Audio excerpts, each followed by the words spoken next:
సమాజ ఉద్ధారకుడు, అణగారిన జాతుల హక్కుల కోసం అంటరానితనానికి వ్యతిరేకంగా పోరాటం చేసిన మహనీయుడు జ్యోతిబా పూలే, సావిత్రిబా పూలే.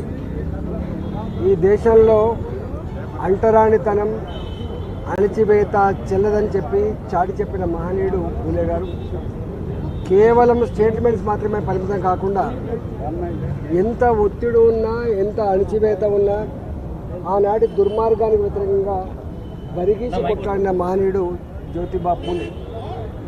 ఈ దేశంలో మొట్టమొదటిసారిగా ఆడపిల్లలకు కూడా చదువు కావాలని స్కూళ్ళను స్థాపించడమే కాకుండా స్వయంగా సావిత్రిబా పూలే ఆడపిల్లలకి చదువు చెప్పి మొట్టమొదటిసారి సమాజంలో మహిళలకు విద్యను అందించిన మహనీయురాలు కూడా సావిత్రిబా పూలే.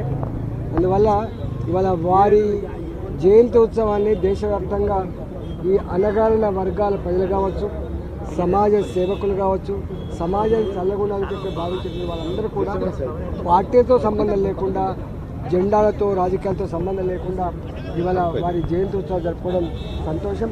ఇవాళ స్వయంగా ఈ దేశంలో మహాత్మా అనే పొందిన వ్యక్తి కూడా జ్యోతిబా పూలే. స్వయంగా ఈ దేశానికి గొప్ప రాజ్యాంగాన్ని అందించినటువంటి మహనీయుడు అంబేద్కర్ గారే తన యొక్క పుస్తక రచనకు కానీ, తను అందించిన సందేశానికి కానీ, తాను చూపిన మార్గానికి ఇంప్రెస్ అయి నా గురువు పూలే అని చెప్పి ప్రకటించుకునే చరిత్ర మనం చూసినాం. కాబట్టి ఇవాళ అంబేద్కర్ గారి కంటే ముందు ఇవాళ అనేక విషయాల పట్ల పేద ప్రజలకి, పీడిత ప్రజలకి అండగా ఉన్నటువంటి ఈ మహనీయుడిని గుండెల్లో పెట్టుకుందాం, ఆ మహనీయుని యొక్క ఆశయాలని కొనసాగిద్దామని చెప్పి సందర్భంగా తెలియజేస్తాం. గచ్చిబౌలి భూముల విషయంలో ప్రభుత్వాన్ని టార్గెట్ చేస్తూ ఎన్పవర్ కమిటీకి నివేదిక ఇచ్చారు బీజేపీ అంటారు సార్. బీజేపీ